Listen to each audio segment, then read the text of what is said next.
Thank you very much. It's a pleasure to be here. What I would like to do is take a few minutes, and I want to talk about 4 subjects, and then I'll open it up for questions, and we'll answer any questions that you may have.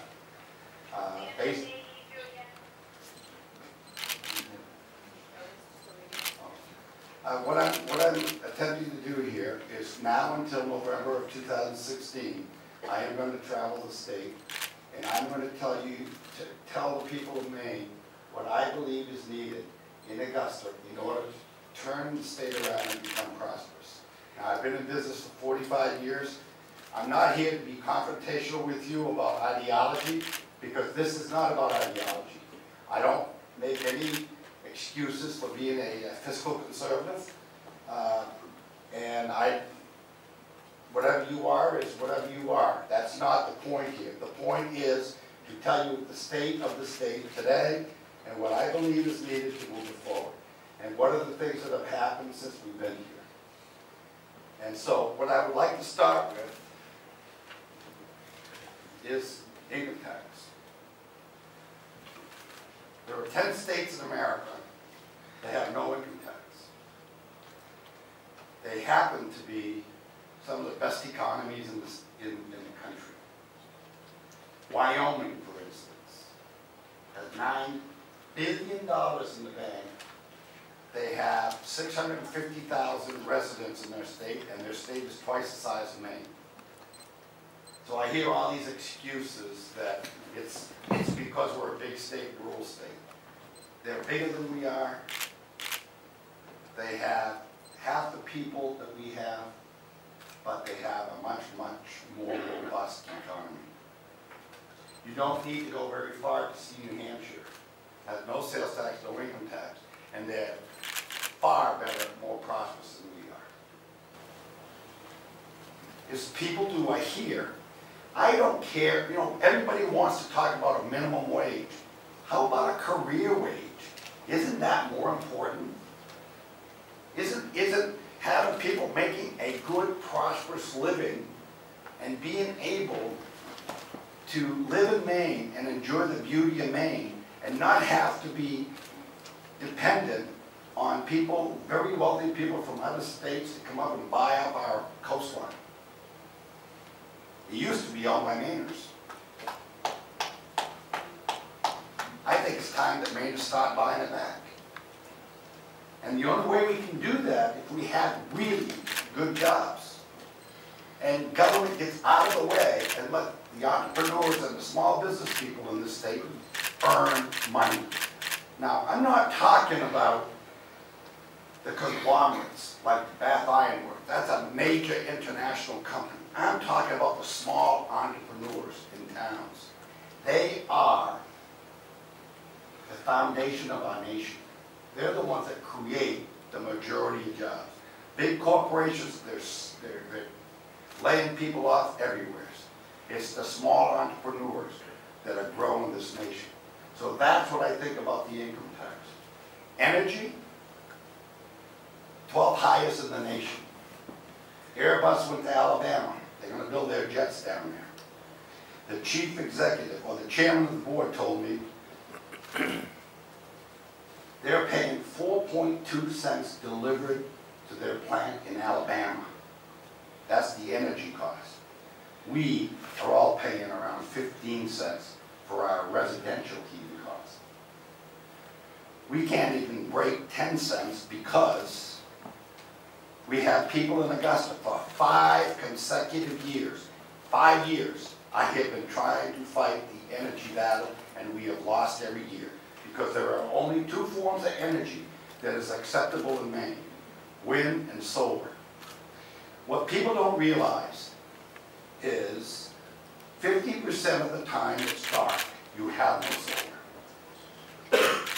So when you take in the winters and the storms, you get 14% efficiency out of solar.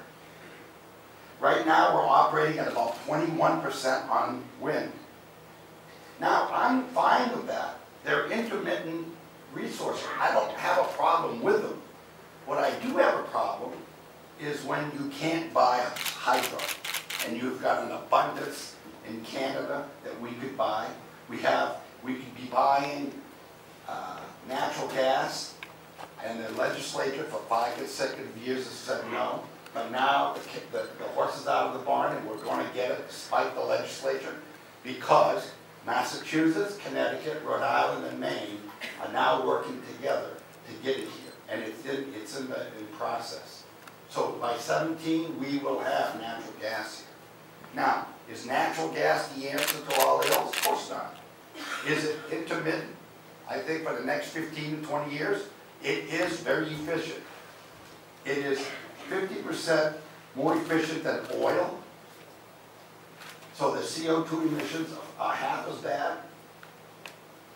And while we get the technologies necessary for storing the electricity from the intermittent products like solar and wind, we have to define the technology to store it so we can use it when we need it. Not when it's sunny or when it's... Walk-ins. Sir, let me tell you, I can't talk about it because it's a federal lawsuit. But sir, when this is all said and done, you're going to praise me. I'm going to be totally vindicated, because there is the only thing that's been printed by the newspapers about that lawsuit that is correct is they spelled my name right. That is so unbelievable. When the truth gets out, you won't even recognize it. So when you come after my wife or you come after my integrity, expect to get pushback. And it's not going to be pushback until we go to court and it's settled. Believe me, you're not going to say that when we go to court. This morning, I put out a press release today about a senator. And this is what the senator said. The governor's not fit to be governor. He's mentally unstable. We ought to put him in Riverview. So I reacted to it. And tomorrow you're going to see it in the paper. And thank you very much. Maybe I'll be there someday, next to you.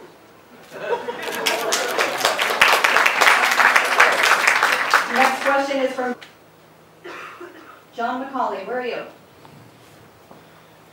He has a question about the northern park idea or the national park idea rather. He says, given how much Acadia National Park does for MDI, what do you think the impact of such a parking regime would be? Nothing. And I'll tell you why. Acadia National Park is a beautiful park. It's been here for a long time. And the friends of Acadia Park are very wealthy people in the summer that give them a lot of money. And so there's give and take and there's some return. The land that we're talking about up north is a parcel of land of 150,000 acres, of which it's not all contiguous, it's not all owned by Roxanne Quimby. There are parts that's owned by the state, parts that are owned by individuals, and the problem is, it's all been cut over.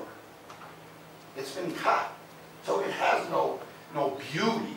If you want some beauty in the northern woods, go to Baxter State Park. Now you'll see some beauty, and it's properly managed. The forest is properly managed. And all you got to do is look around the United States of America and see where all the forest fires are and who owns the land. So my point is a balance. Is you got to find a balance. I personally believe that all the deadwood in this park should be picked up, because I've spent 25 years of my career in forestry, in the woods. And believe me, a dead tree is like a match. A dead tree hit by lightning is like an explosion. So this forest here, the park burned, I think in about 1948. 47, okay. It was before I was born, see, it was a little close. But the point is, if you look at it now, it's not that far away again. It's getting to be mature. And it's getting to be, when you get a mature forest, it's like a garden. If you look at a forest, well, let me give you a story. Bob Labonte was a commissioner of conservation back in the McKernan administration. He was also my boss when I was at Scott Paper Company. And he was a professional forester. And this is what I asked. Bob, whatever possessed you to become a forester? He said, Bob, very simple. You can spend your whole working career as a forester and they'd never see your mistakes until the forest matures. Think about that. What I believe in is like a working forest. A forest where the wildlife is healthy. A forest where you do have the ability for people to use it, and if you have a park, if you make a national park up in Baxter State Park, no more snowmobile. Car, can't snowmobile. It's selective. You can't hunt. These are the things that make up a good, vibrant, working forest. So there's all kinds of reasons why I'm not for the national park up north. I was just told to ask you tough questions, Governor, so I want to reassure everyone. Next question is from Bonnie Lundquist. Please address the status of the ferry terminal purchase and start of operation. We sold the ferry terminal, the land, to Canada for $1. So I offered them $2 so they could double their money. They didn't take that. Right now, I understand that the deal is at about $3 million, and they're trying to negotiate between the state of Maine and the entity in Canada that owns it. So it's moving ahead, but the Canadian government is no faster than the American government or the state of Maine. It's a very slow process, and it's happening. That's my story, and I'm sticking with it. And so I'll ask